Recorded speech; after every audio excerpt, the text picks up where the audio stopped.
বরিশালের বাকেরগঞ্জে বিএনপি সদস্য ফরম বিতরণ অনুষ্ঠানে ভাঙচুরের অভিযোগ উঠেছে উপজেলা বিএনপির আহ্বায়কের বিরুদ্ধে। শনিবার বিকেলে উপজেলার কবাই ইউনিয়নের পেয়ারপুরে এ ঘটনা ঘটে।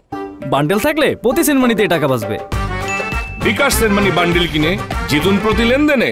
বিএনপি নেতাদের অভিযোগ, বিকেলে বিএনপি সদস্য ফরম বিতরণ অনুষ্ঠানের আয়োজন করা হয়।